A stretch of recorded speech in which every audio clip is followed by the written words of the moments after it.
Basically, the interest for this session is to enable those of you who are already doing your research project to make sure that you do the right thing. Uh, you write what is expected of you in the different sections of the research proposal. So yesterday we looked at how you write your introduction. Now today we are going to focus on looking at how you write your problem statement. The problem statement is very, very important because usually it is where the readers will go to first, and then they make a decision on whether to proceed on to read the whole proposal or not. So it is very key that you put a lot of emphasis in making sure that your your problem statement uh, captures or captivates the reader. So a strong problem statement should uh, clearly articulate the research problem and why the research problem needs to be investigated and how it will be investigated. It has to be very clear, easily digestible, and most importantly relevant. So the problem statement communicates a number of things. It communicates what the problem is, who is being affected by the problem, how your research is going to address the problem, and therefore uh, it has elements of how uh, the research objectives and questions will be answered. Okay, so basically the problem statement uh, tells us a lot about the problem in terms of what the problem is, who is being affected by the problem, what are the consequences of having this problem unsolved, what are the gaps related to the problem, and how this problem has always been investigated and how different this problem will have to be investigated. These are all very important aspects of the problem statement. So therefore, we are saying that the problem statement highlights the problem itself. It guides on how you're going to formulate the research objectives and questions. It justifies why you have to do the research and the relevance of the research. It also provides a framework for how you will be doing your research, literature review, and the methodologies that you have to follow. And then it also hints on the expected outcomes and implications of the research. It also identifies the gap in terms of knowledge or practice that exists in relation to the problem. Okay, and then the next one is how the problem will have to be investigated and why you're actually choosing that approach to investigate the problem. So it is very, very, very important in research. So usually we keep talking about the research gaps. But however, it's very important to know what do we actually talk when we talk about research gaps. What are we really meaning? How can you identify that there is actually a research gap? Research gap can be a knowledge gap that is existing. Okay, maybe the problem is new and there is limited knowledge about the problem, or the problem is actually old but it has not been investigated enough to generate knowledge. So there is a knowledge gap. Another gap is what we call the methodological gaps. This is when the problem has been investigated before, but the approaches to investigate that problem are not the appropriate, or investigating that same problem with another approach can give us more insights. And that's why now you need to do that research.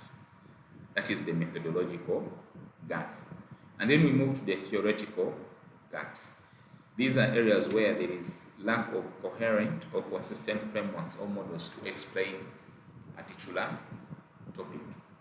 Okay, so maybe you are investigating a particular phenomenon, and that phenomenon has not been investigated before using a very comprehensive theoretical framework, and therefore you're conducting research because there is a gap in terms of the framework that has been used.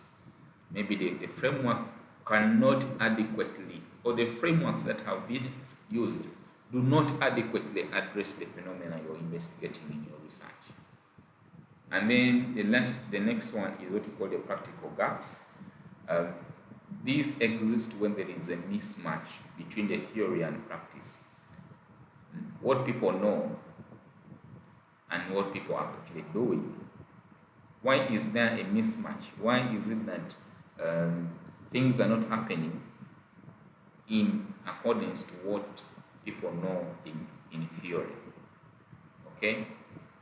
So that is the practical gap. So that means that your problem statement should identify the research gap. And that research gap can happen whether through either a knowledge gap, methodological gap, a theoretical gap, or even a practical gap. Then we move to now, how do you write the problem statement? So in this presentation, I highlight two ways of writing the problem statement. And the first one is the one we are going to talk about here. First, start by stating the problem clearly in the first paragraph. Usually it helps a lot by you starting the statement by saying that the problem to be addressed through this research is the high prevalence of, let us say, acute malnutrition amongst children under the age of 5. Okay? So the first paragraph should clearly state what the problem is. Okay? Of course, you need to back up that statement or the paragraph with a number of references. Okay? Then the next step is they should articulate clearly what happens if the problem is not addressed. So what happens if acute malnutrition among the children under the age of 5 is not addressed? Okay, so in this section, this is where you clearly explain or even state who is being affected by the problem, how they are being affected by the problem, and why it is very important to solve the problem. Okay, provide references and statistics to back up your statements. And then the last part is for you now to clearly state the research needs, why it is very important to address the problem using the research approaches that you're proposing. Okay? Why are you proposing to address the problem in the manner that you want, or in the manner that you have in your proposal? So that is the last part of the problem statement. So basically, if you're going to, your problem statement has paragraphs that relate to the problem, and I've explained it in 3 phases. First phase, explain what the problem is. Okay? The next phase, tell us why, if the problem is not addressed, negative consequences will happen. And then the last part is now you're going to explain to us clearly what your research will actually do in order to contribute to the problem that we are solving. In this case, how is research contributing to what we don't know?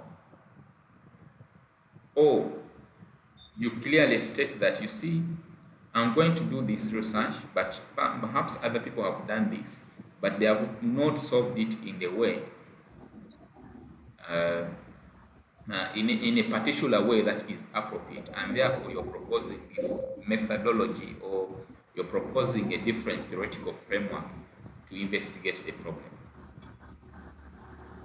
Another way you can write the problem statement is basically starting by stating clearly the problem, specifying what is actually going wrong. Okay, what is actually going wrong? It could be said that there is an increase in non-communicable diseases amongst young adults. That's a problem. It is ongoing. Who is being affected by the problem? Of course, you have stated that it is young adults. Are they female? Are they of low socio-economic class? What are their characteristics? And then you can now also articulate the potential consequences of not addressing the problem.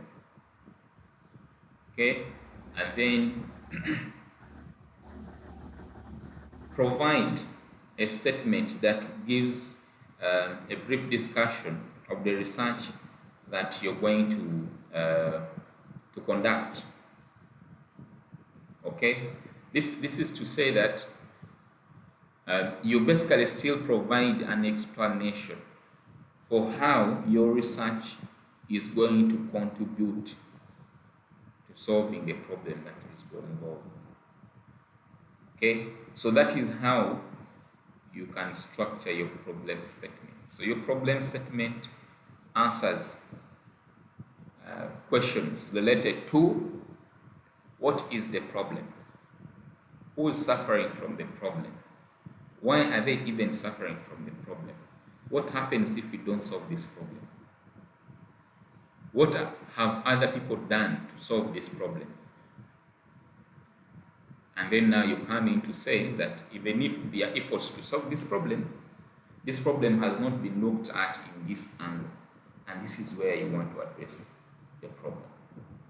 So that is the presentation that I wanted really to